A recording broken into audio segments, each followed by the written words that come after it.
Well, let's uh, let's start this. Good afternoon, everyone. Welcome to our virtual panel discussion, and that is entitled "Gathering Hope, Evidence, and Inspiration for Environmental Action." My name is Francesco Leri, and I serve as the Associate Dean in the College of Social and Applied Human Sciences. And as we gather, we are reminded that our campus resides on the treaty lands and territory of the Mississaugas of the Credit. We recognize that the land where we work and learn is steeped in rich indigenous history and home to many First Nations, Inuit, and Métis people. As such, we declare a collective responsibility toward this land and toward its people's histories, rights, and presence. Today's event is led by the current Kinross Chair in Environmental Governance, Stephanie Cairns. The Kinross Chair in Environmental Governance is a knowledge exchange chair that is held by a succession of high-profile experts in the field of environmental governance. These experts act as a portal of knowledge and information exchange, connecting the academic focus of our programs to real-world environmental governance initiatives, programs, and practices. The chair was established in 2010 through a $1 million philanthropic gift from the Kinross Coal Corporation.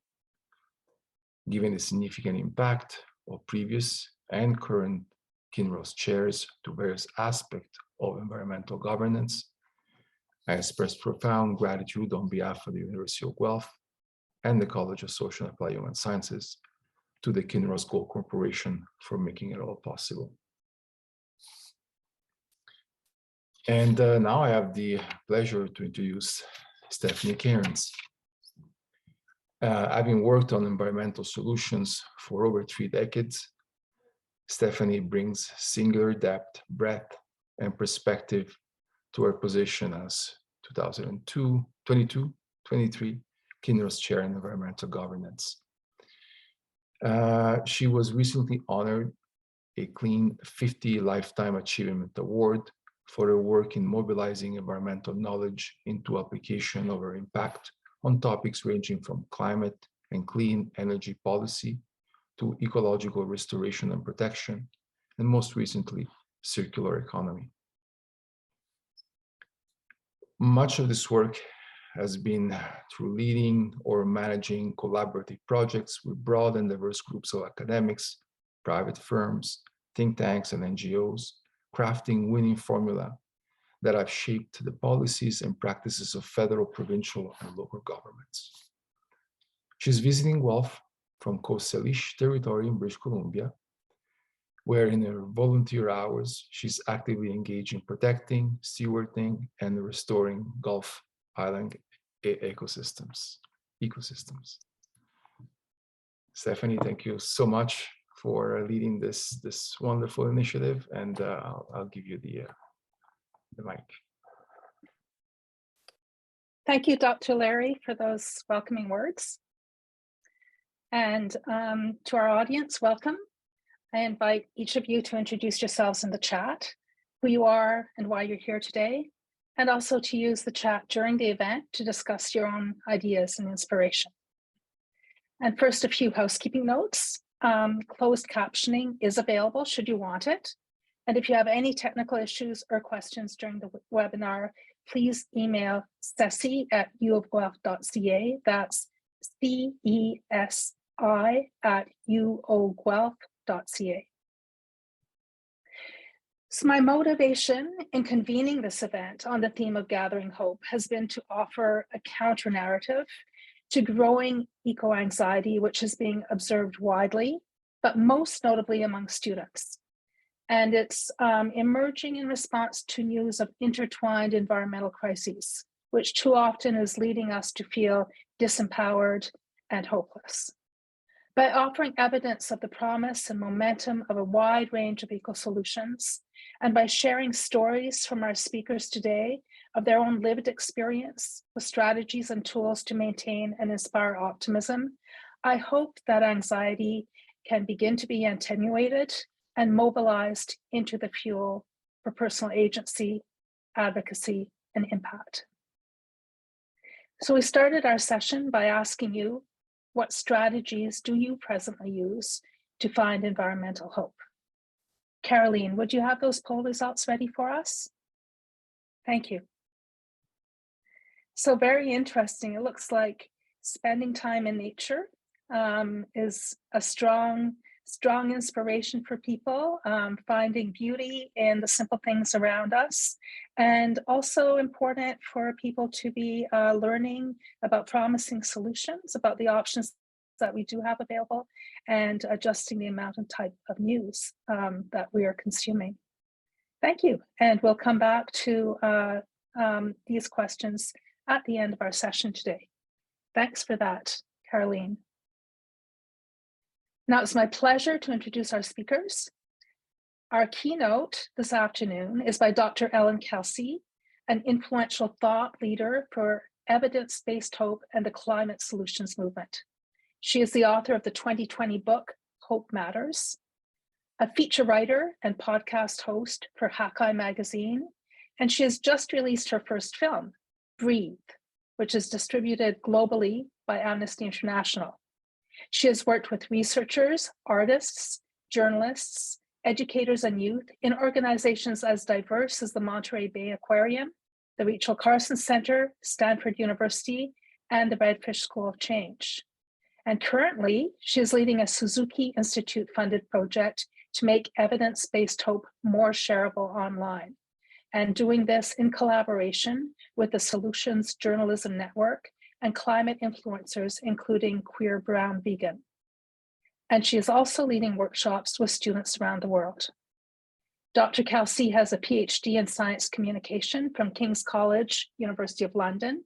And of particular relevance to this afternoon's audience, she started her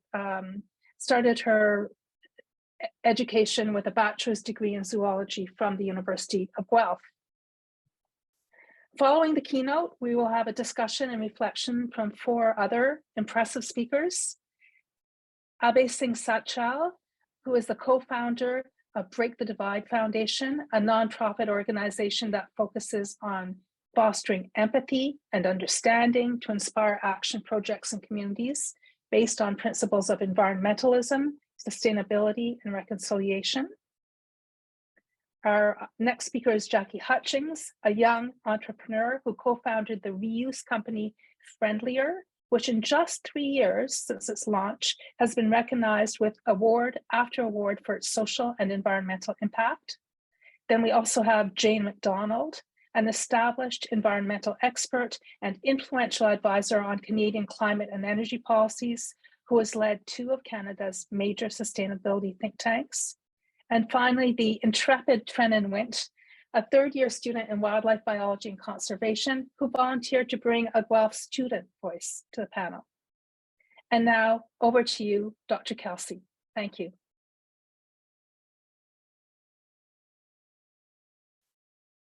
Well, thanks so much, Stephanie, for that very warm welcome. And it's thrilling for me to be back at Guelph and with all of you here today. I'm just going to be sharing my screen because I'd love to run through some ideas visually with you as we're talking today.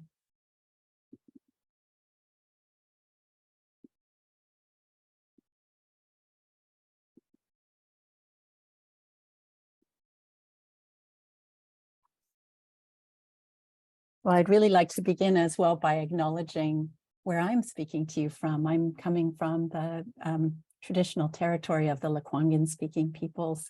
And it's just such a privilege to be here in this place on such an important day.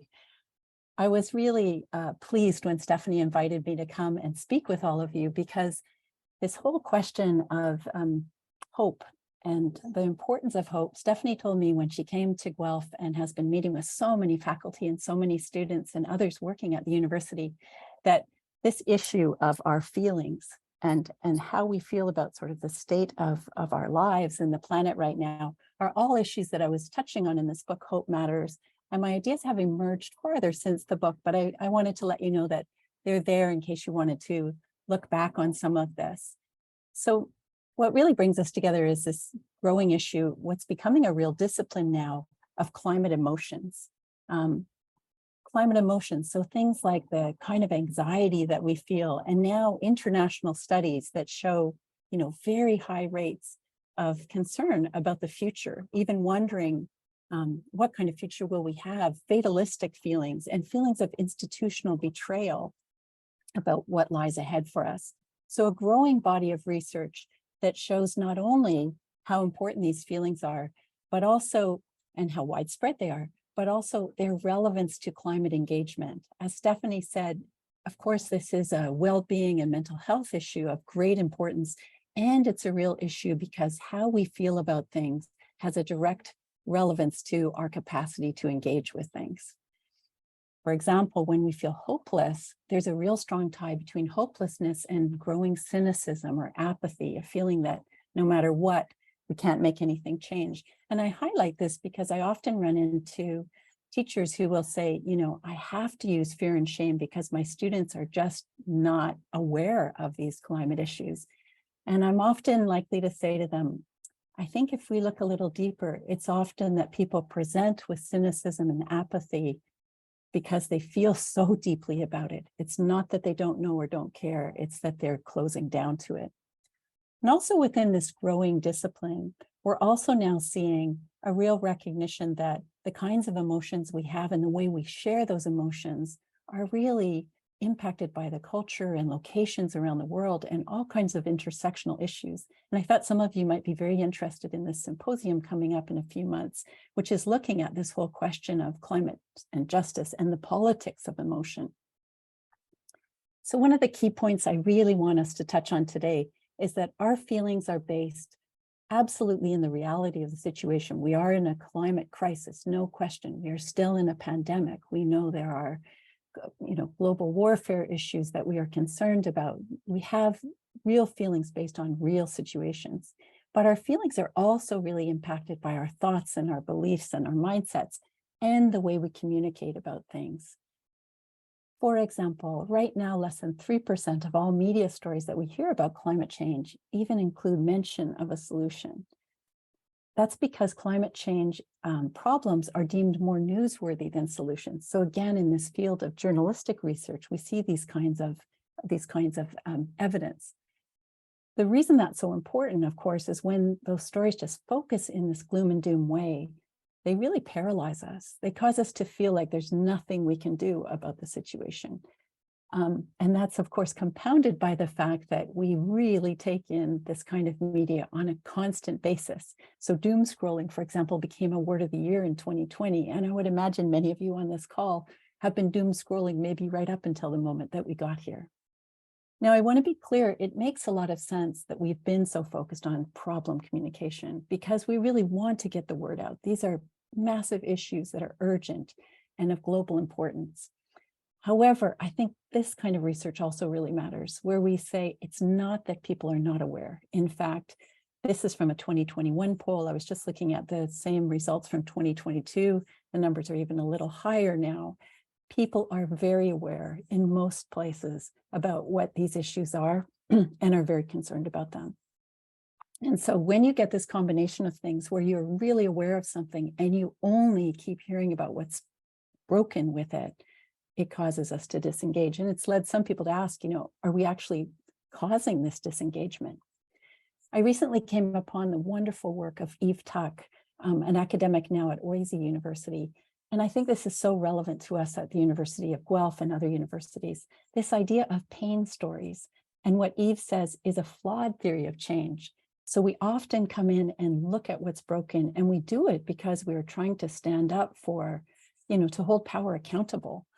But what happens when we only focus on the pain is that we can unintentionally serve to present to ourselves as being depleted or ruined or hopeless. And I think we really see this playing out in the ways in which we tackle these kinds of climate justice and environmental stories in universities, in elementary schools, really any place that we are sort of actively engaged in educating around this. So quotes like this one: And I know in my own courses, I have to really think about this. Leif Kretz, a wonderful environmental philosopher, has done a lot of work thinking about this and how we create cultures of doom and gloom when we persistently concentrate just on the problems. Panu Pikala, a wonderful researcher from Finland, talks about the high-risk discipline of being in environmental studies or any kind of environmentally oriented field, because not only are students hearing this information in this problem identification way, but we're all inundated, including the profs and teachers. It really matters, as I said, because of studies like this that show us if you really believe climate change is unstoppable, if you really do, then you're far less likely to really engage with that issue, because why would you? Anthony Lesowitz at Yale University calls this, and I think such an important point, this hope gap between our real recognition and concern about climate change and our feelings of powerlessness to do anything about it. Michael Mann, who is a very eminent climate change scientist, says, you know, this whole focus on doomism, if it were really too late, that would be one thing. But it's not too late. That's not what the science is saying. And so what he's concerned about now is the actual creation of doomism as a mechanism to cause people not to act, you know, with an ulterior motive.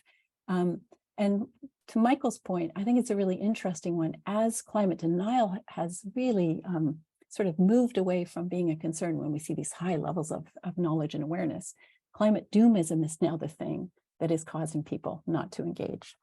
So for all these reasons, the climate crisis is also a crisis of hope. And so what I wanted to touch on as we're here today is some of the ways that we then bridge that hope gap. And one of the really important ways of doing that, first and foremost, is creating safe spaces to really share our feelings. And when I say feelings, I don't just mean hopeful feelings. I mean the breadth of feelings we all feel around these issues. And Panu Pikala, again, has created a wonderful taxonomy, essentially, of a broad range of feelings. These are just some of them that we're likely to have. I was lucky enough in this last 2 years to work with an international group of academics who are all in this field of climate emotions. And collectively, we've created this existential toolkit. It's kind of a funny name, but really what it is, it's gathering together all these resources about ways of creating safe spaces for students, for profs, for any of us to share our emotions in ways that are respectful and helpful. So you may find that a helpful resource when you're planning your course or thinking about how you might take on an assignment. Another important point is taking time for self-care and collective care. These are emotionally laden issues. We want to do meaningful coping. And there's been, again, very fascinating research showing that when we do self-care, not only is that good for ourselves in the organizations or classes or other groups that we're a part of, but actually there's a connection to the issues themselves. We're much more effective on dealing with things like climate justice issues when we are taking care of ourselves. So I think this research that shows this connection between individual care and the greater good is quite important. And it leads me to wonder, you know, what have you done for self-care this past week? And to ask each other that important question. You may see some ducks behind me later when we're talking. That's one of the ways I look after myself, is by looking after them. I think for me, a lot of work in climate emotions is in those first two categories, caring for ourselves and creating safe spaces. My particular interest is, of course, there, but even in some ways more so in this point. And I know in the poll, many of you talked about this too. It's really immersing ourselves in trends that are happening in a really up-to-date way. And I'm happy to say that's becoming much easier to do now, thanks to things like the Solutions Journalism Network, which has this whole story tracker where you can look at current stories coming from now 176 countries around whatever issue you're interested in. And they have a very large climate reporting section to that, and a very large section of looking at climate reporting through marginalized communities. It's important because, again, look at this research showing this sense of efficacy, a stronger sense of engagement with the issues themselves when we come from a solutions orientation. And research like this from Oxford University that shows when we have a good knowledge of what has changed, we're much more likely to think about what can change. So I wanted to give you a beautiful example of this. many of you on this call are in the largest demographic on Earth. And that demographic, when we look across geography and across culture, social justice and climate change are the two things that keep coming to the fore as really important values. And what's really sort of sticking out there is that we're asking, therefore, for transformation, not sustainability. So in 2019, when we had the big climate marches, which many of you were involved in, you may not realize that as of December of this just last month, 1 in 8 people now lives on a place on the planet that has declared a climate emergency. And I see that as incredible response to those marches, because those climate emergencies then dictate plans about how we deal with those emergencies. So one of the things we see that playing out as is in terms of these net zero carbon promises. So in 2019, we had this many countries. By 2022, almost double that number of countries, and now pledges covering almost 90% of global emissions. And at the same time, we have more accountability. So just this last year, the UN has created a whole new body to look at, are these real commitments, especially within not only governments, but also within the public sector. So looking, the private sector, looking at businesses and those kinds of things to make sure that those pledges are actually accurate and happening. Now, when we look back at things that have happened, many of you will be familiar with the success of the ozone convention and looking now at where we're at. So a wonderful success of dealing with the ozone hole. It's important to know that the same body that has been working on ozone is the one that's taken up chemical refrigerants today. And so for the last 6 years, this same group, through the Kigali Agreement, has been working on chemical refrigerants, which Project Drawdown, which is a large data accumulator that shows us the biggest impacts we can have on climate change, puts chemical refrigerants up usually within the top 4.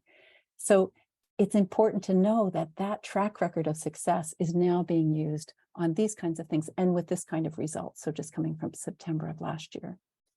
All of this counteracts what I call the starting line fallacy, the idea that all the hard work lies ahead. So if we say things like, because these people have been doing this, we are now at this place, I find that much more effective than talking about what might we do in the future. So we really want to orient ourselves about what has happened and what that means to guide us where we want to go.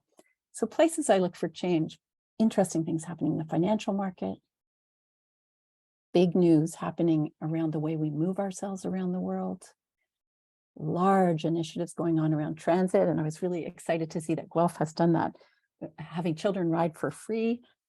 Moving people for free on mass transit is a big trend and one that I think is going to have incredible results. We see interesting innovations like this from early December. And these kinds of innovations, so both social and technological. Many of you, as I am, will be wearing clothing that you got while thrifting, and that's becoming such a big trend that it's seen to likely eclipse fast fashion by the end of this decade. And many of you will also be switching to much more plant-based eating. That is the #1 trend right now in food, and it's really growing swiftly. We often ask ourselves to do, climate footprints or ecological footprints to see how heavily we're living on Earth. I'm really interested in innovations like these carbon handprints that allow us to look at our portfolio in terms of what positive impacts we're having. And many of you might like to have a look at that and see how we calculate that. Now, all of these things are really important because also our understanding of science is changing. And so there used to be not long ago the belief that even if we got to net zero, there'd be quite a long lag before we would see the positive impacts of that.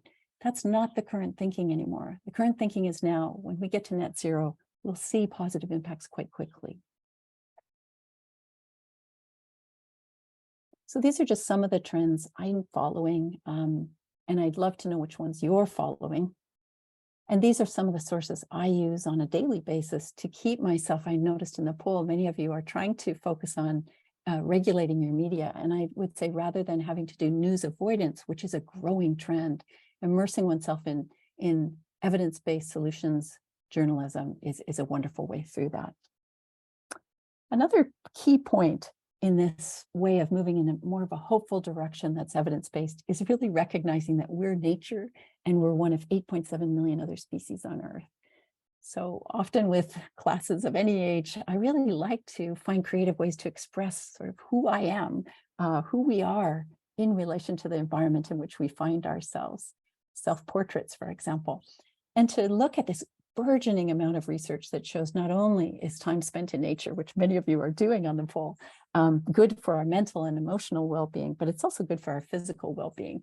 And some of the ways I try to do that, you'll notice I'm doing this talk outside. I do almost all of my work outside, and I actually sleep outside just as a way of keeping myself really connected. We are not the only species actively responding. And I think when we talk about climate justice and climate change, we often think primarily about human activity, which makes sense. It's helpful, though, to also think about the resilience that exists within the other than human world and the ways in which we can support that resilience. So, for example, we heard about the horrific wildfires in Australia, but we don't so often hear what happens after those. And so things like this, these fire-damaged trees having these epicormic sprouts that allow them to continue to photosynthesize even when their branches are so badly burned. I'm not in any way saying mercury pollution is okay. What I'm trying to say, though, is knowing what happens when we stop and how important that is powerful. I recently did a talk for students in a mining faculty, and they were telling me all about mining, the rehabilitation of mining sites using these extremophiles, these species that can live in hotter than hot, colder than cold, deeper than deep environments. And of course, looking at resilience within species where we might not have expected it. And how do we use our understanding of that resilience to deal with coral reefs that are dealing with bleaching and other climate effects. Part of my work is as a children's book author, and all of my work is based on first-person interviews with scientists and the agency that we have and other species have. So for example, in this book where I'm talking about bubble netting as a tool amongst humpbacks, that's based on work that's talking about this incredible recovery of humpback whales. And one of the reasons humpback whales are recovering faster than our scientific modeling suggested is because of their collective tool use. They are incredible social networkers. We are seeing this recovery of humpbacks, and in this case, big killer whales, right here off the Salish Sea where I'm speaking to you from. And so involving students, for example, we did an elementary school project where we were talking with kids about, just in the last 20 years, we've gone from 132 to 1,562 humpback whales in the Salish Sea, and then celebrating that by writing that good news out in the city of Victoria for others to find out about, and making a giant whale tail to celebrate as well. This all matters to climate change because whales are not only fantastic animals in their own right, but also they are great carbon capturers. And the World Economic Forum puts it at over $1 million per whale in terms of their positive impact on climate. We know that other top predators like tiger sharks are also really important from a climate change perspective. And that's why when we see these kinds of things, which just happened in November happening, it's even more encouraging, where we know how important those animals are and we see us globally coming together around them. So these rebounding whale populations and shark populations are good, not only for the population, but for the overall ecosystem. And we are living in this time of targeted precision conservation, where, for example, this is the first time ever we've been able to see where whales actually go. It's a conglomeration of over 50 researchers worth of work, allows us to know which places in the ocean matter most to those animals. And that's really been instrumental in this global rise of the establishment of marine protected areas, for example. So back in 2008, I worked on a project to try to encourage George Bush to create the world's largest marine protected area. Happy to say, due to a lot of good people's efforts, that happened. And that largest marine protected area is now something like the 14th or 15th largest, just since 2008. And we are seeing now protected areas that are indigenous-led or co-led, and therefore are managed in very different ways. And other research projects that look at the co-management of species. So as sea otters are recovering along the coast of British Columbia, which is a wonderful thing for the ecosystem, this research project, which includes Tim Tinker, another University of Guelph grad, He's doing the population modeling for these sea otters, working in collaboration with other Western science researchers and in traditional knowledge researchers to say, how do we manage those sea otters in a way that is culturally appropriate as their population increases? So as I said, marine protected areas, a lot of good things happening. And you'll see I updated this slide this month. I have to do that because every time I talk to people about this, the number is higher. And that's a very encouraging thing for me to see. We've had marine protected areas long enough now to know that the increase in them has a big impact on fisheries yields, for example. We also know more about which ways of managing protected areas really work. So back in 2014, I co-created a hashtag, a Twitter campaign to crowdsource ocean conservation successes. And it's fun for me to look now and see, what are we learning about marine protected areas, for example, and in this case, the importance of small scale fisheries and local community involvement. Lots of things are going on now, bringing together the climate change convention and the biodiversity convention. And we saw just in December of this year, over 190 countries agreeing to protecting 30% of land and ocean by the year 2030. Of course, we have to hold those accountable to those numbers, but that number is a positive movement. And I think graphs like this that show us our global collaboration around these critical issues is increasing. We are just now seeing, as of November of this year, a lot of focus on ocean plastic pollution. And I just pulled up for you a few examples just in the last month of what's happening in Canada, England, California, many, many, many others. Lastly, what I wanted to touch on is how we engage. And I think in the same way that we want to really recognize the diversity of life on Earth, other species, other cultures, other cells, we ourselves are unique individuals and we have many unique identities. So when we think of how we engage with these issues, we really want to engage from the things we care most about. That might be how we self-identify. It might be around our gender orientation. It might be around our Indigenous roots. It could be around our faith-based orientations. It may be around our relationship to accessibility and disability. It may be through song, like the Sunrise Movement. Some students of mine came up with a playlist. It may be through making TikTok videos or making art. It could even be through your role as a scientist. And I love this example of somebody, really making a political statement about what they believe in the way that they named this beautiful ant. As Stephanie so kindly mentioned, I have been working recently with a group, the Intersectional Environmentalist, which is a number of climate influencers online who are choosing whatever identity they wish to identify with to do climate activism. I think it behooves us to keep track, again, not only of what's happening in the issues we care about, but how we hear about those issues. So we now know, for example, that people in the Gen Z age group are finding almost all of their content around climate through TikTok. And so that's led to this project I'm doing with the David Suzuki Institute, which is to look at how do we then talk about these issues of doomism and eco-anxiety and the real solutions that are happening. And so it's a beautiful collaboration with Queer Brown Vegan, Isaiah Hernandez, and the Solutions Journalism Network. I wanted to leave you with this idea. Emotions are contagious. So that's a really powerful idea. And they're contagious whether we're sitting in a classroom together or whether we are sharing content online. And I really think that's important because often when we care deeply about an issue and we see something is happening with it that's broken and we're worried about it, we may want to send that out. But I really encourage you to take that next step and look at, okay, but what is also happening about that issue? If I know that only 3% of what I'm hearing about climate is happening in a solutions way, I really want to take that next step and to say, what is going on around this issue of plastic that I care so much about, or this issue of poaching that I'm really concerned about, or this issue of representation and air pollution, those kinds of things. And when we make that choice and we recognize we are spreading emotions, both face-to-face and online, it gives us a lot of power. So I would really like to leave you with this idea. I would really love for us to be a community that looks at how do we spread hope. As educators, as students, it may be asking for assignments that are focused in a solutions orientation.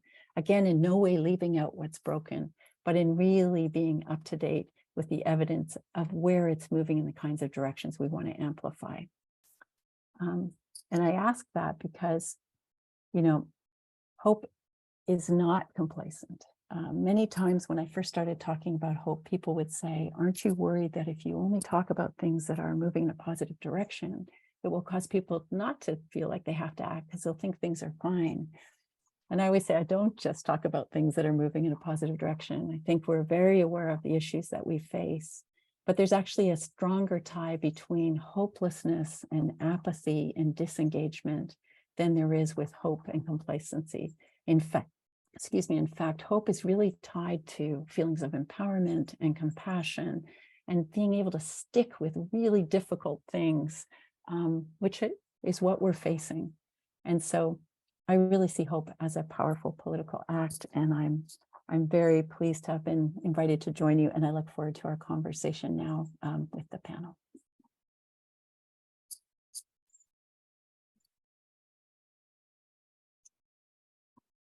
Well, thank you, Dr. Kelsey, for that wide-ranging synthesis of your research and insights and sharing your deep experience with these issues. I think you truly must have been one of the first people starting to explore and investigate these topics. And now they become so relevant and really coming to the fore of a lot of conversations we're having about how to move forward on climate issues. Yeah, So, thanks, Stephanie. Deepest thanks. You're most welcome. And I will say it is a rapidly growing discipline. Any students who are on this group who would be interested in it, or faculty, there's just so much going on in this area. So thanks, Stephanie. Thank you. So now to our panel. And Jackie, I think I will start with you if you're ready. Yes. Jackie, you and your colleague Kaylee Dale met when you're studying chemical engineering in Waterloo just a few years ago. And you've been quoted as saying that during your studies and your co-op terms in industry, you ended up feeling disheartened. You felt that environmental sustainability was not a priority for most corporations, and that you were left feeling unfulfilled. And yet here we are, you know, I think you only graduated 2 years ago, if I'm right. And you've now been listed by the business magazine Forbes in the top 30, under 30 for social impact. And you've really become a beacon of inspiration yourselves for your achievements in co-founding Friendlier, a company which is now providing fully reusable packaging services to over 150 businesses across Southern Ontario. So tell us a bit about that journey. How did you go from feeling disheartened to finding the passion, the purpose, and the ambition to tackle the growing takeout waste problem? What made the difference to you? Where did you get the spark? Yeah, thanks, Stephanie. So as Stephanie mentioned, Kaylee and I were studying at the University of Waterloo. We studied chemical engineering, and we got to participate in a number of different co-op terms at the University of Waterloo and in various different fields in manufacturing. So we were able to see basically how things are made. And so I worked in a number of different fields: automotive, pulp and paper, makeup, food, basically across the board. And there was one common thread with everything. It's that everything is mass produced, and at the same time, there's a lot of waste being produced. And it was really disheartening to know that all of our efforts, all of our time was being spent on something that really didn't help the environment and didn't really feel good. So when it became time for us to kind of look at our careers and look for full-time jobs, Kaylee and I were looking around, and we got into that cycle of watching those different YouTube videos and documentaries on Netflix, all about the doom and gloom that Ellen kind of talked about before. And we fell into that media cycle where it's just, wow, the world's ending, and what are we going to do? And there was a point where we were both like, what's the point? What's the point of even trying? And then we had kind of a moment where we decided, you know what, if we're going to go down, we're going to go down swinging. We're going to go and try and do our best. So that was kind of the turning point for us. And we're like, let's try and build something. And so we looked at where our skill sets lie, and it really was in creating processes, optimizing processes, and just getting things done. So we kind of identified a problem we really cared about, which was the linear economy, the idea that currently when we consume products, we're pulling resources, making a product, and then throwing it out. And we're relying so heavily on this linear economy where we're just producing a lot of waste and pulling a lot of resources. And so we set out on a mission to make it easy to transition from a linear economy to a circular economy. And so that's where our idea of reuse came into play. This was all happening. We were generating all of our ideas right around the end of 2019, start of 2020. So of course, when the pandemic hit, it kind of shifted our focus a little bit. But with the rise of takeout food and rise of single-use packaging, we saw this as a perfect opportunity to start our efforts in helping to reduce waste. So we focused on takeout, and now we're really focused on just helping the food service industry move away from single-use packaging. That's so exciting. And you've grown so quickly. I mean, that's a challenge in and of itself, let alone the specific product that you're working with. Just the growth must be a huge challenge. Yeah, I mean, our big dream is to completely eliminate single-use packaging. And I think that's what drives us forward and drives us to grow as quickly as we have, is that we want to see a world where there's no garbage and that we're actually valuing our resources and using them over and over and over again. So we've had to learn a lot. I mean, we're both not business people, so we've had to rely on the help of others. But I think because we have this mission and this vision that's so important to both of us, we've been able to pull in a lot of people. We've been able to excite a lot of people and really move forward very quickly. And learn very quickly. Well, it's just wonderful to hear that there's been so much market response to what you're offering. That's fantastic. Thanks, Jackie. Thank you. I'll turn now to Jane McDonald. Jane. I'm here. There you are. You're an accomplished leader in the environmental sector. You've been working in the sector for a couple of decades, and including until recently, you were managing the International Institute for Sustainable Development, which is among the world's top environmental policy think tanks. So you are managing an organization with over 300 employees who are working all around the globe. And you're surrounded in that capacity by colleagues who are keenly dedicated to the sustainability agenda and deeply involved in influencing environmental policies and in carrying out major climate and nature initiatives, not only here in Canada, but in dozens of other countries, and including, actually, I noted a number of the ones that were cited by Dr. Kelsey. So how does that policy community grapple with these issues of eco-anxiety and trust in the impact of their work, where they're so deeply invested in the outcomes? We know that the pendulums swing to and fro a little bit. Are there tools and strategies that you have used to keep hope and commitment alive among the teams that you work with? Definitely. And I want to say thanks for having me, first of all, and thanks to Ellen for a great opening run through. I also noted that she was quoting stuff from my old crew at ISD, which I think is fabulous because we were very focused on kind of building solutions. I think, as Ellen said, this issue of eco-anxiety and disengagement and the worries we have about staying sort of resilient in the face of such a long and really complicated challenge are relevant, I think, now for sort of all workplaces, because people are thinking about this, as we've seen in the polling that went up earlier, no matter what field they're working in. But if you're working in a shop where people's entire careers are built on trying to shift this directly, I do think you have a special responsibility as an employer to try to address some of this defeatism head on. And so there are many ways that we've tried to do this, and I'll talk about a few of them, but I want to emphasize at the end one that I think is kind of cross-cutting and the most important. So we've already talked about being really deliberate about where you get your information.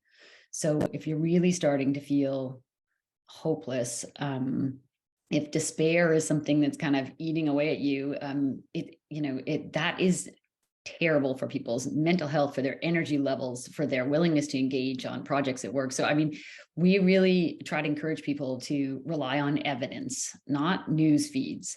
So go and actively seek out what is the International Energy Agency saying about the energy transition. If you want to talk about it, don't look at opinion pieces that are coming up in your feeds.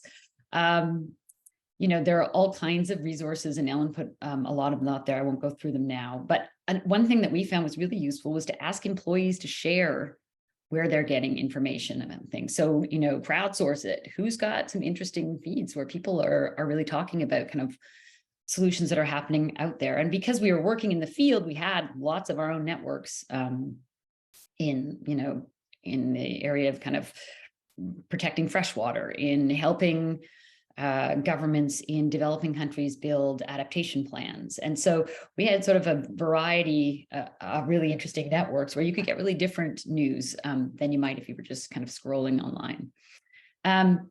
Be proactive about staying inspired by others.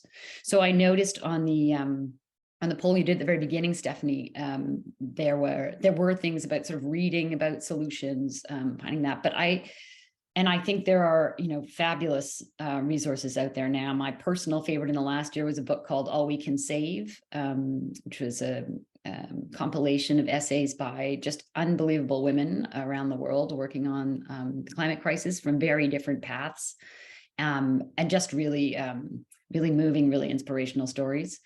But go beyond that in your workplace. Figure out, create a monthly town hall where you invite all of the employees and really interesting people who are, working on solutions to come and talk directly to your staff. Doesn't have to be the stuff you're working on, but it could be really interesting social innovations, really interesting, artists who are coming at this question in a different way, but just people who, are energized themselves, because in a battle this long, everybody goes through kind of troughs where their energy flags, right? So making sure you keep putting people with energy in front to connect, because I agree with the last thing that Ellen touched on, which is that emotions are contagious. So make sure you're actively bringing people in front of your staff. I think talking about it and making space to talk about eco-anxiety at your work is important. If you're a manager, don't wait. It's not enough to be open to people bringing it up. Create a space, invite people to come and talk about this, talk about, what they're doing in their own lives, how you're coping with it. Make it something that is an openly discussed part of being in this space for your career. Because I think the goal here is not that you won't have these periods of anxiety, but it's that we need to build resilience into how you deal with them as that kind of cycle circulates after over the years. I notice I'm maybe older than most people on this call, so I do think there's a piece about building resilience in here so you can stay in the fight, because the last thing we want to do is for people to get so burnt out they go do other things and stop working on this. And I think there's a piece around kind of how we think about what your employer, and if you're an employee or looking at new employers, something to be asking about or helping to create is just benefits that look directly at this. So how can you find people who are trained in talking to people about their eco-anxiety? That is a field that is starting to grow. So try to think about kind of maximizing benefits that encourage mental health outreach, and also really, physical health. So ask people to come out and create. In Winnipeg, where I'm based, we do like a cross-country ski club where we meet and we get outside and get some exercise. It's really important to kind of maintain your own personal level of health. And, don't allow people to carry over vacations for 4 years. Take your vacations, get out of the office, maintain your own life. Don't get too obsessed with this topic, or you will never be able to kind of be productive long-term. And lastly, I would say, these are the two most important things to me. And I was surprised not to see it even on the list of how you cope with things in the original poll, because to me, it's great to go read something. Yeah, it's great to get out in nature, although I personally find that kind of a double-edged sword, because I love it so much, but I'm conscious all the time, and I'm in it now about the what's happening to it. So the really important thing that we have found over the years and years of working this space is community. Don't deal with this stuff by yourself. So get in groups, do something very small. You don't have to change the energy system in your own community, but just do some tiny thing in your community with your neighbors, or your, put a garden in your backyard. It can be very minor, but just do anything that connects you to other people. So kind of isolating and worrying about this is not, I don't think, productive. And also just celebrate wins all the time. Small wins, big wins. Do a monthly get together where you talk about what was the best thing that happened this month. Structure it, make it kind of fun. Do categories, be like young people, categories for young staff who've like really hit it out of the park this month. Do biggest fails. Not everything you're going to do is going to work, but bring some humor into your workspace. So who really, really tanked this month and their project was terrible, did nothing. Let's talk about it. That is hilarious. Let's move on to something else that we can try a different tack. So to me, those are all like the really important parts. I think just making sure you talk about it with people, because the worst thing you can do is, become really isolated in your own thinking around kind of despair for where the world is headed. So get out there and talk about it openly. That's it. Wow, that is a bundle full of really helpful, really applied tips. I just love so much of it. I love the bringing multidisciplinary innovators in, and so much of an emphasis on community and keeping this kind of a really dynamic conversation, and the power of people, the power of friends, of colleagues, of new people approaching things in different ways as a way to kind of keep the energy alive. And the other thing I'm really taking from what you're saying, Jane, is the importance of keeping your long-term career potential, your long-term arc, your long-term trajectory by looking after yourself so that you don't burn out. Exactly. Thanks. Yeah. Thank you so much. And now we've got Brennan. I'd love to ask you, you're kind of at the, very different stage of your career than Jane has been. And you're studying wildlife biology and conservation here at the University of Guelph. So every day you're immersed in all the science about biodiversity collapse and ecosystem degradation. But you've also been working over the years directly caring for exotic wildlife and birds of prey. And despite your age, you've done a lot of related public education on environmental science and stewardship and conservation. So I'm really interested in hearing from you, when you're doing those education sessions, often for young people, how do you authentically communicate the genuine threats to many hundreds of thousands of the world's species without promoting environmental doomism, without promoting the perspective that we're just past the point of no return with respect to addressing the environmental crisis? What messages do you use to motivate your audiences? What messages seem to resonate so that they feel empowered to influence and build a more positive future? Yeah. Okay. Well, yeah. Hi, Stephanie. Thank you. It's really a pleasure to be here alongside our amazing keynote speaker, Ellen, and, this group of panelists and everything. So I'm really excited to bring in that perspective of our U of G students. To answer your question, it's difficult. In my degree, we're trained not only as biologists, but also as science communicators. We engage in outreach programming to communicate factual information with the public in such a way that inspires people to engage in environmental protection. But our schooling teaches us that conservation is a crisis-based discipline that requires strong action immediately. And in all honesty, that scares students. Sometimes our efforts to communicate with the public get lost in that fear, and we tend to focus our talks and our conversations on problem communication. But it's important to be realistic about our challenges that we're facing and to continue to articulate that we still have the time to make a difference. And increasingly, we are seeing, a large portion of the decision-making population implement this into meaningful action. By being honest about the severity of the issues that are facing our natural world, while also providing positive news about our progress, we can inspire audiences to engage in the solutions that we have. A great way to do so is to center our outreach objectives on fostering these positive relationships with the environment first and foremost, and then going on to present some of the challenges that we're facing. But most importantly, we want to end our messages with an action statement that tells the audience what they can do.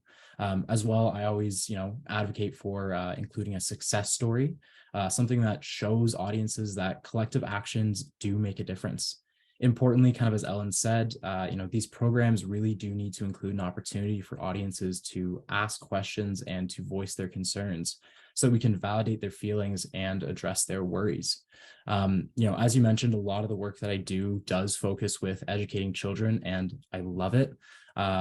Children make up one of the most important audiences for outreach, and they are so unique in how they intake information and how they integrate it into their lives.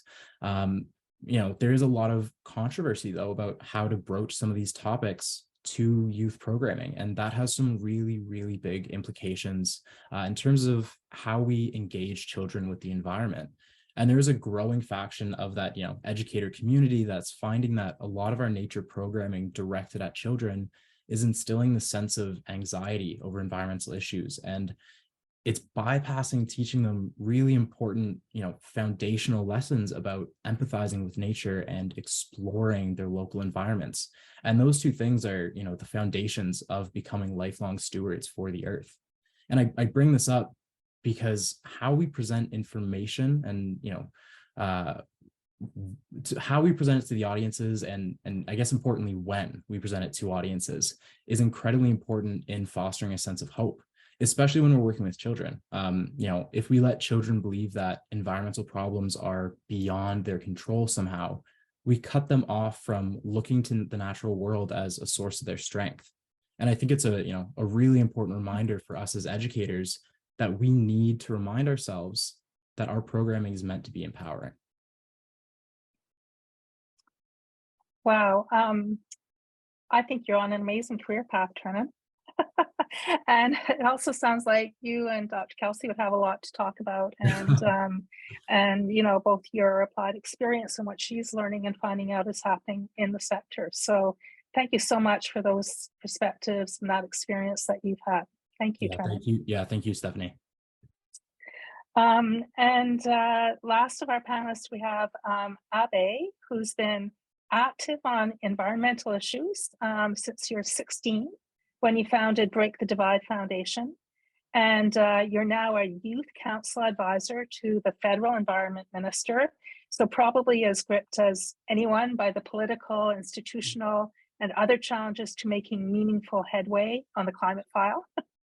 And you're also a Gen Z advisor to the Climate Mental Health Network. And your own work and research centers on the intersection of climate change, mental health, and community resilience. So I wanted to ask you, Abe, what 3 things would you most like to share with our audience about tools and strategies to keep a positive mental outlook and find inspiration for meaningful climate action? Yeah, absolutely. First of all, thanks for having me, Stephanie. It's a pleasure. It's a pleasure to listen to everyone else. 3 strategies to keep a positive mental outlook. I guess I'll start with challenging the question a bit. Why is the goal a positive mental outlook? And so I've been listening this entire time, and I think it's great to talk about the emotions that go into thinking about climate change. I would say that the goal, for me at least, and when I think about climate change, is to end in a place of optimism grounded in action, or as many scholars talk about, active hope. And so I think the starting point for that, though, is to get in touch with your emotions. How exactly do you feel about climate change? Is it anxiety? Is it loss? Is it solastalgia? Place-based displacement? Is it guilt? Is it hypocrisy? A lot of young people talk about feeling hypocritical, living in the system yet contributing to climate change. A lot of people in Canada talk about feeling guilty, despite not experiencing the worst impacts of climate change globally, feeling the mental health impacts. And so I would say start by thinking about what the specific emotions you experience are. And then think of the influences that that has on your family, on your culture, on the people around you. Why do you care about climate change? And why does it impact your mental health? I think when you start with that, and as Trennan was talking about, we need to address people's worries where they are, especially with young people. When you realize what your emotions are, you can harness that emotion, that emotional potential to generate active hope. And I think that can actually lead to stronger positivity and stronger action. So that's number one. Number two, I would say, is to connect with your identity. Dr. Kelsey talked about connecting with a community that you're a part of. I would say start by questioning, what identities do you have and what communities do you come from? What communities actively claim you? And so when I think of my identities and communities, I recognize that I'm a student, I'm a British Columbian, I'm a Canadian, I'm a man, I'm a racialized person in Canada, I'm a practicing Sikh. I'm also a settler on this land. And so in recognizing that I'm a settler, for example, I know that my presence on this land is because of the theft of Indigenous lands and attempts at erasure of Indigenous identities and knowledge systems. And so my presence here cannot actually exist without those things. Despite my story being one of my parents' immigration to Canada, it's also one equally, if not more, of Indigenous genocide. And so I think in recognizing that, I realize that I now have a responsibility to use my privilege as a settler on this land. I'm sort of obliged to take action on justice, on issues that have taken away Indigenous place-based knowledge, which is central to tackling climate change. And so I think using your identity, both your privileges and areas where you might be marginalized, to influence how you act is so critical. Third and final thing I would say is to work within spaces of influence. I mean, Jane was talking about within your spaces of work, for example. If you're a manager, start these conversations, but you don't have to be a manager to do this. Within your school place, within your working group, within a friend group, within a family group, we all have spaces of influence, and they might be related to community as well. And so this entire journey of recognizing how you feel, where you're involved and where you can make influence, it's a connected one. And so I would say, once you bring people on board that can help ask you, that can help you ask these questions and facilitate this dialogue, keep optimism in mind. Optimism is critical. And as we've all talked about, we can take action. Jackie was talking about how there's so much opportunity, and we have to be excited about the opportunity because there's so much to do. We can dream big, and within that optimism, recognize that we are in a fight against injustice, but keeping our spirits high. In Sikhism, there's a concept called Chardi Kala, which means eternal optimism. Essentially, it's this idea that you have rising spirits in light or in spite of any injustice. Let's have that attitude when we think of climate change, because it is a battle, but we bring people along, we think of community, and we work on caring for one another to take that action.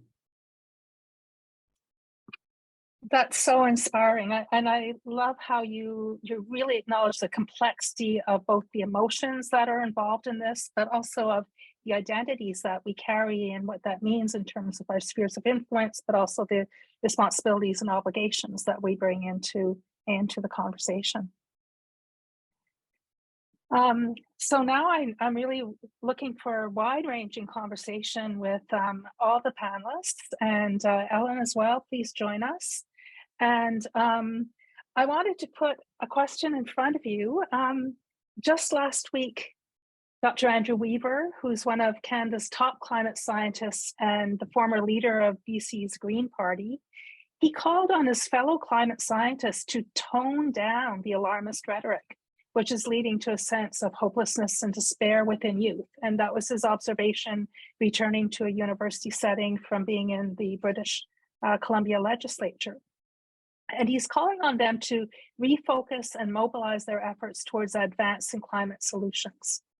And other people I've been reading are arguing that we're not short on technologies and innovation. What we are short on is imagination and stories about the low carbon world we can have, and awareness of the low carbon transition that's already underway and accelerating, that we're really short on a shared vision and a shared narrative about the possible future. So maybe starting with you, Dr. Kelsey, what would you like to see change to help us shape that shared vision of possibility? Yeah, thank you. And thank you to all the panelists. My mind is going. I think what's really critical is we just have to have much more access to real things that are actually happening. Because otherwise we spend a lot of time demobilizing ourselves by believing, this idea that no one is doing anything and it's already too late. Those two pieces of information are not accurate. And so I think it's, we talk a lot about realism, and we understand what is real when we have access to real information about this, not only the problems, but where we're at with those things. And as I was trying to show in a time-stamped way, these issues are changing quickly. And so we really need much better ways of making that information very accessible. And I'm just driven by that lately. I just really want to know, because I see teachers wishing for this. I see students looking for this. I see business people anxious for this. And right now, because our major way we know about the environment is through the media, and that media is so heavily oriented in a problem identification way, and we're reproducing this doomism in the way we teach by being so problem oriented, we are in fact creating the system that disempowers us. And I think we empower ourselves by having access to a fuller story of what is actually happening. The ducks, I think, agree with me. I don't know if you can hear that. We're saying a lot. Anyway. So really, our ability to shift that narrative is partly dependent on having access to, stories that bring it alive and that can kind of accelerate the vision. So maybe to the panel, Jane, what one story or insight or initiative would you share to help us share that shared vision of possibility? Well, I mean, I completely agree with that we really need to get the word out on all the change that is happening, because listen, I don't want to be too Pollyanna about all this. We have not moved quick enough to avoid massive impacts to our climate and a really changed environment that my teenagers will be living in. So it's not like all the solutions are flowing and everything's good, but we have in the last, 10 years avoided the worst impacts we really thought were coming and that scientists were predicting, less than 10 years ago. So we thought we were heading for a 5-degree world, and we're now 2.5 realistically, and moving down. So we've actually made real progress on this. Now it's very difficult. There are entrenched interests. It's a big system change. You can be really enthusiastic about nature, and there are I think the science needs to say what the science is pointing at. So I don't know about the scientists being the doomism issue. But I do think that there are many, many skills that we haven't engaged fully, that people from very different places need to get in this game, because God bless the biologists, but this is an energy systems change that's highly political. So we need engineers, we need really smart political activists. And honestly, if we think about the rapid change that's happening in those spaces right now, the Sunrise Movement, Extinction Rebellion, Greta Thunberg, I mean, they came from a place of kind of feeling so desperate, they got motivated and got in the game. And we just saw in the US, a massive bill pass that is a game changer for accelerating climate infrastructure and climate businesses, hopefully to a tipping point where the economics can just surpass the politics. That came out of, a Sunrise Movement proposal. So I don't get too far down the road of there being no usefulness. And maybe this goes back to something that Abby was talking about.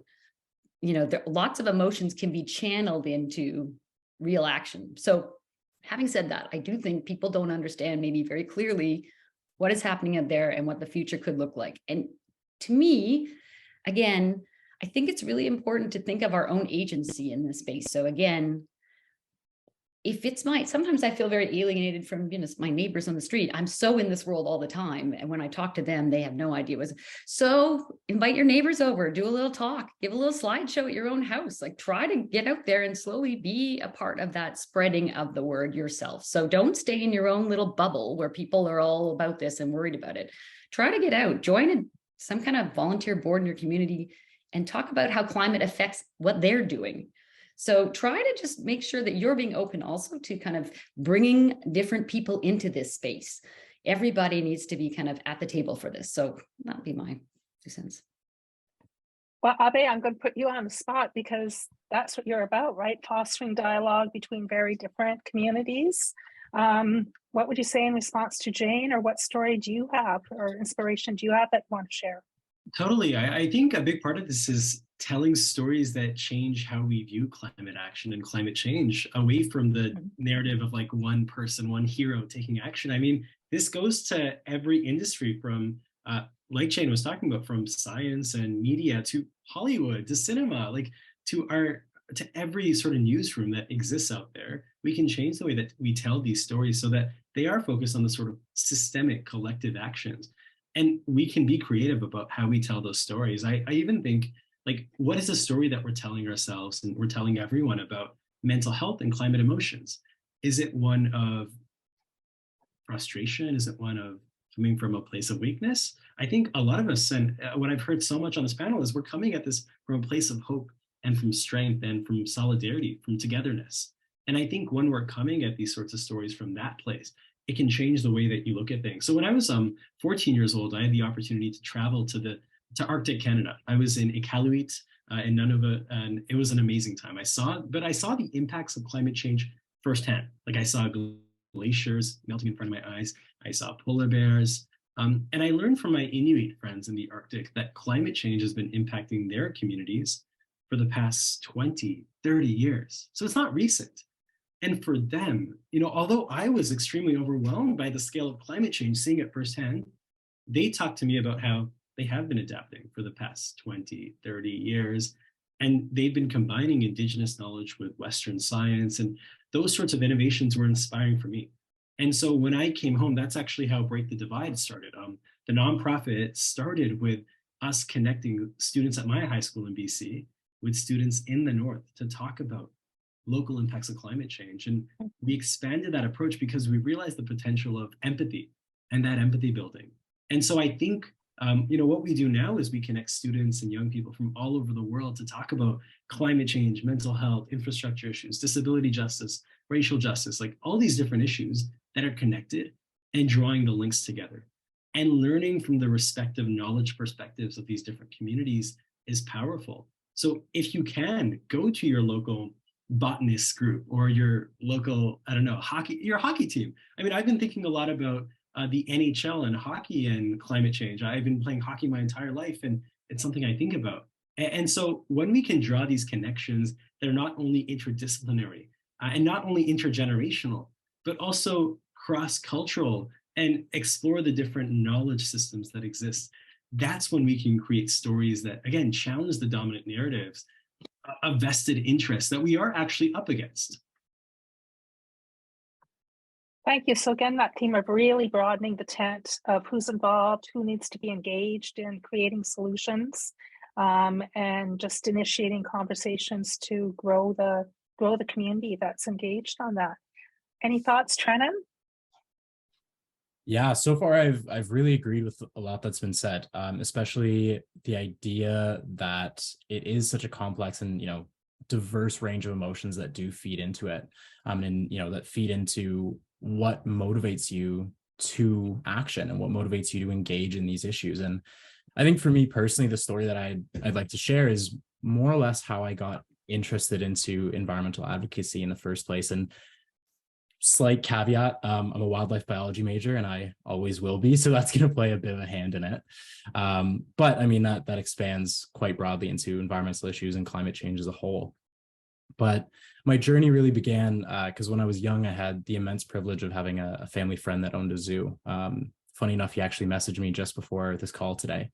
And as a kid, I used to go up there and I would visit as often as I could. And I would always watch a lot of the presentations that the zoo staff led. And the most memorable one that I can remember was the presentation that was given about the Amur leopard. And for anyone that's maybe unfamiliar with the species, it's a large leopard species. It used to be called the Far East leopard because it had a huge range across Asia and Russia before being confined to the Amur River Valley, which is a small habitat area between China and Russia.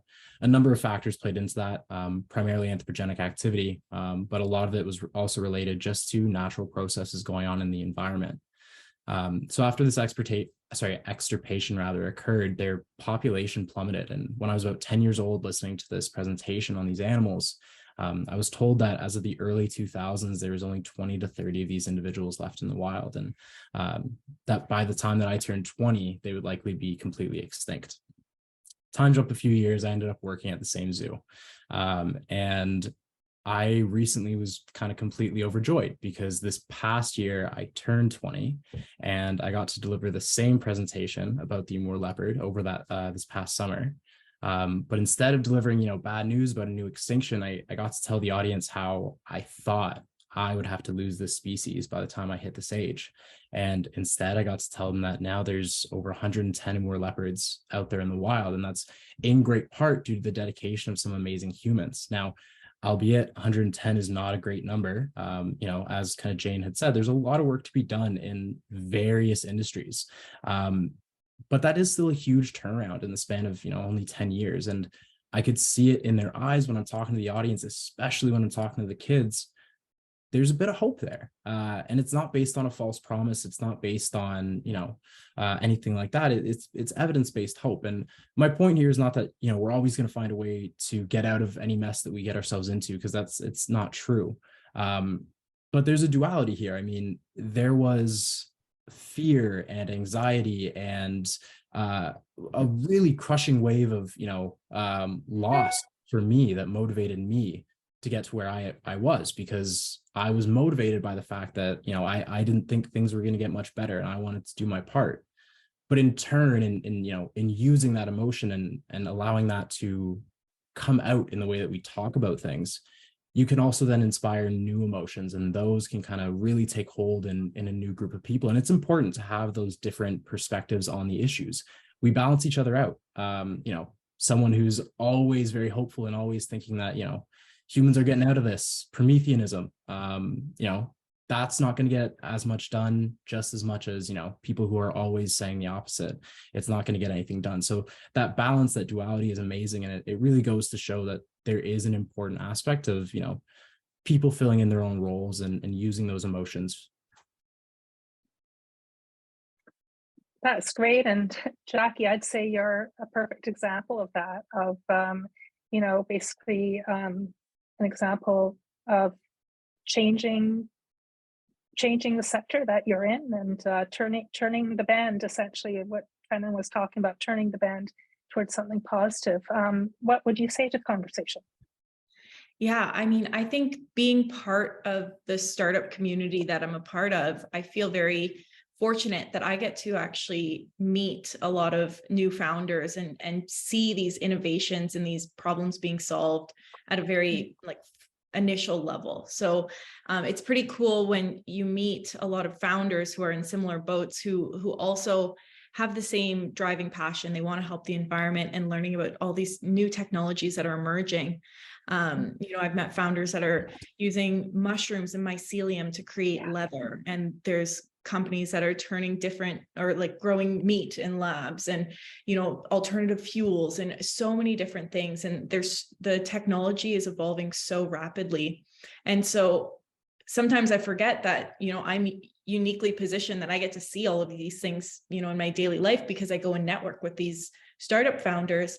But then I think about our experience trying to get into the media. It is very difficult to try and sell a good news story. And it usually only when we have breakthroughs that we can really get into the news. And we were extremely fortunate to be featured in Forbes magazine, but it was, a lot of pushing and really trying to get into the media because, as it was mentioned previously, the media likes these negative stories. So when the single-use plastic ban came out, there were some news outlets that were looking at covering solutions like Friendlier, but most of them wanted to talk about how hard the single-use plastic ban is and how difficult it will be for businesses. And so just thinking of my own experience, having a solutions focus drives so much hope. And I wish that there's a way that everyone can see all of these emerging technologies. It would be beneficial to both the hope of the general population, but also for these companies that desperately want to be heard and desperately want to show people what they're doing. So I think there's a bit of a disconnect there between what's actually going on and what people can actually see. So many people working on solutions and trying to get that launched, and you know, not necessarily the story that we're typically hearing. That's a great space to be in, Jackie, and what a great community to be part of. Yeah. So unfortunately, there's never enough time to explore these issues. I am going to ask Dr. Kelsey for some closing thoughts, but before we close, we want to turn to the audience to weigh in with a chat storm. Caroline, would you be able to put up the slide? We were hoping that we could get responses in the chat to either of these two questions. What in today's session inspired environmental hope for you? And or, if you have time, what new or renewed strategies will you use to focus on climate solutions and to keep that hope alive? So please take a moment to compose and drop your answers into the chat box. We're looking forward to hearing what you have to say.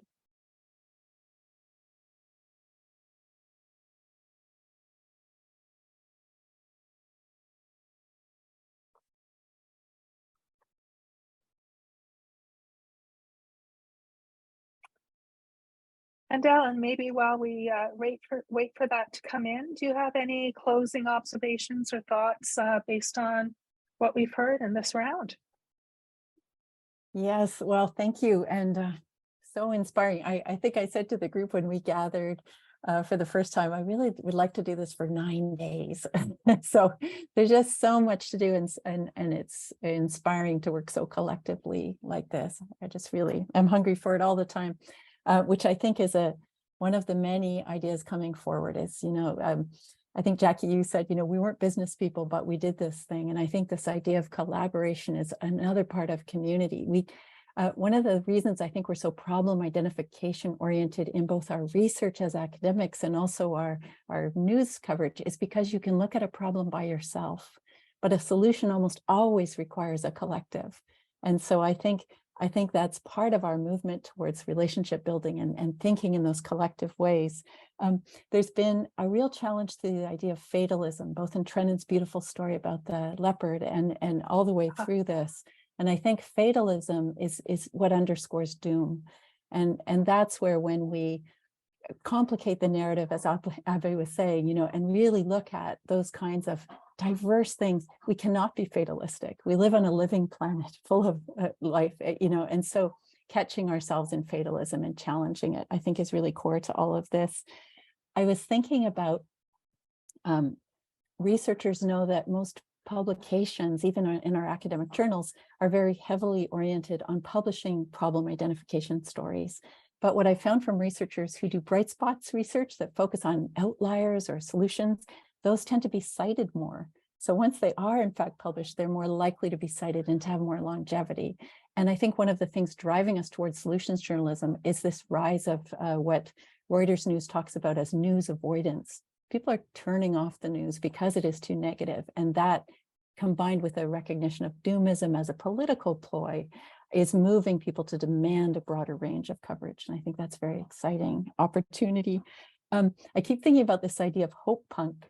When we're talking about, you know, the grim dark or the noble bright, single people, I think it was you, Abhay, who said single people doing things is not the story. And hope punk is this idea of, Jackie, you said it so well, we just sort of got in there and did it. You know, it's acting in the ways we know matter, and making that how we live, the agentic ways that you talked about, Jane. Where are our spheres of influence? And so I think that hope punk idea is really alive in this conversation and alive in this topic.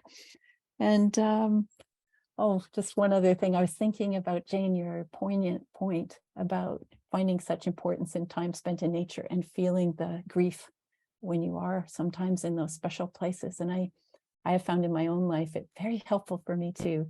There are certain places like Monterey Bay, which is much more Steve Palumbi wrote a wonderful book called The Death and Life of Monterey Bay, which is looking at this recovery of this bay that was in John Steinbeck times, an environmental toxic waste area, and is now a place where you see whales 365 days of the year. And in fact, humpback whales giving birth there now because they're becoming resident. So I find sometimes I will choose to spend some time in places that I know are actively restoring because of a ton of work from a lot of people and because of the species there themselves. And that to me has been helpful around that feeling. But I appreciate you raising it because I think many people feel that way.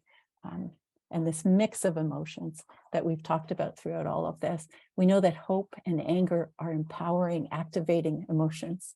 And so when we see something that's unjust, that is a powerful emotion to lead us. And so it isn't about just being cheerful. It's about the complexity of emotions and activating them. So thank you for everyone. I just really want to do more with you and everyone on the call. So thank you very much.